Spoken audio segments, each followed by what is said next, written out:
Alright, as you're starting to get in here, I'll show you how this locking system works. This is the door lock, so this one here is going to operate your deadbolt, and this one here operates the door handle. So top one, deadbolt, lower one, door handle. And then your screen door, simple enough there. And this is a feature to go ahead and keep bugs out when you're inside, and you can use that when you're just operating just the screen door as such. So there's also a door catch here. This one, a little longer than most. We have this set this length and at this specific angle just so that that awning will operate with that door open. Be sure to treat this gingerly. It breaks pretty often, and you are responsible for any damages that occur to the vehicle that are not just standard wear and tear. So walking in, our first step here, you have your awning. This is the extend and the retract of the awning. These switches here show your entrance step, outside light, and aisle light. So this entrance step switch, this is the one that with this up, that's what keeps that electronic step system coming in and out on its own. This battery storage control switch, you can just pretend that isn't there. That's basically for our service techs and for storing the unit, and you know, when we swap out batteries, stuff like that. So back here next to the restroom is going to be your main control box here. It's going to have your water heater controls, going to have your water pump controls, and this Arctic pack. So you don't need to worry about this one here. That's not hooked up. This is going to be your gauges. It'll tell you your propane, your battery levels, your fresh water levels, your black water level, which is your sewage, and your gray, which is your sink and your shower and such. So to bring the main slide out, you'll hold the down switch here.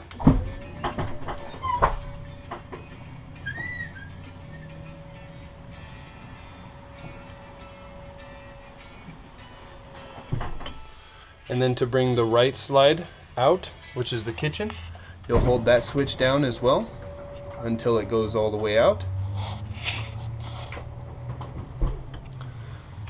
And then there is a bedroom slide as well, which is this left slide. You can hold that down until it is all the way out.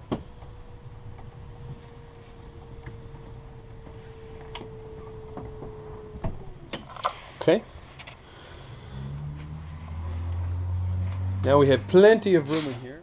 All right, and then sliding this thing back in is the same as sliding it out. So we're gonna go ahead and just hold the in button, and then we'll watch that main slide come in. And here's what it'll look like to you when it stops and it's all the way in.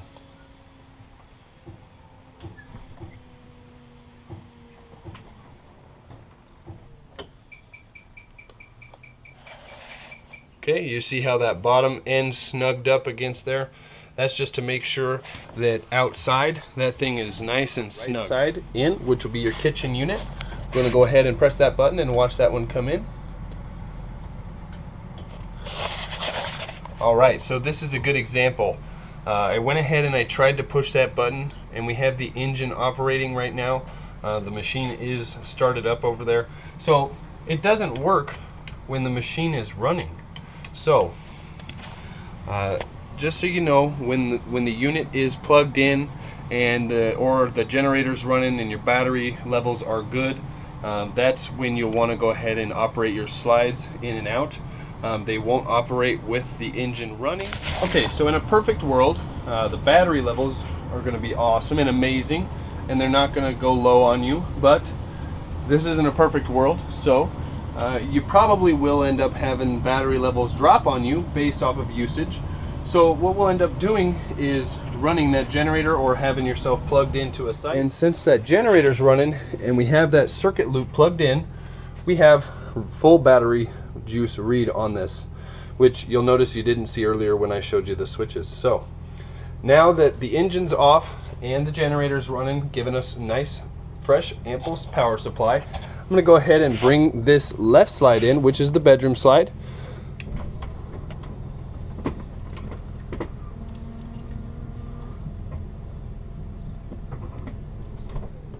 Okay, and that's all the way in. Then we're going to go ahead and bring in the kitchen unit slide.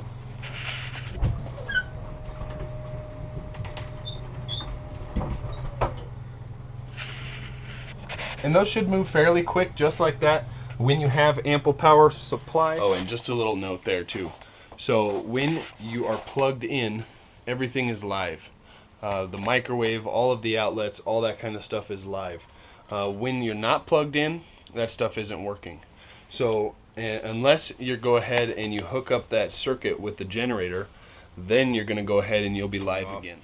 Right down here below, that storage door is the main breakers for the unit there.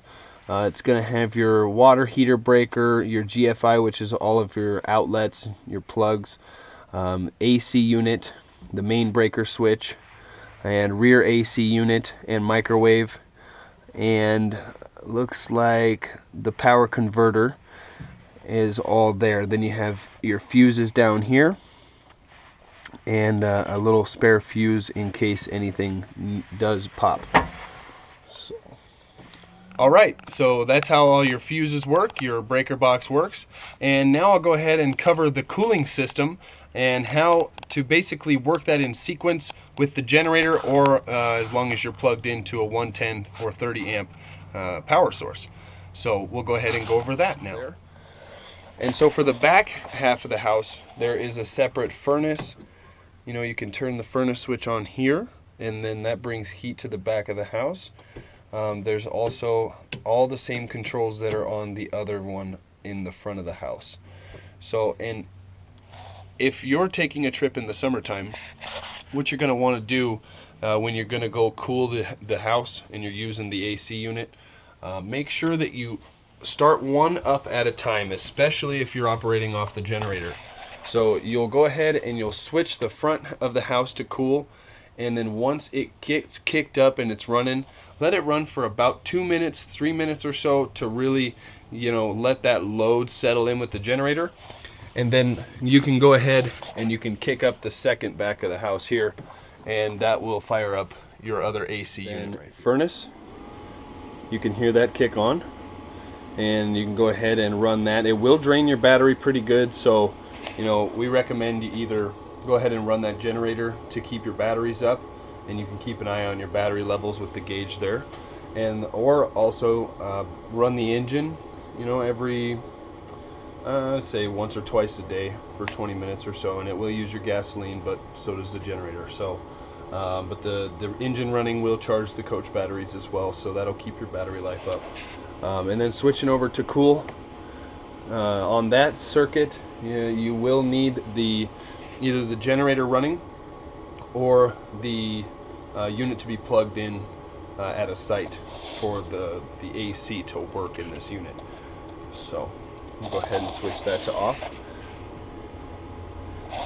Alright, and that pretty much wraps up the cooling and heating unit.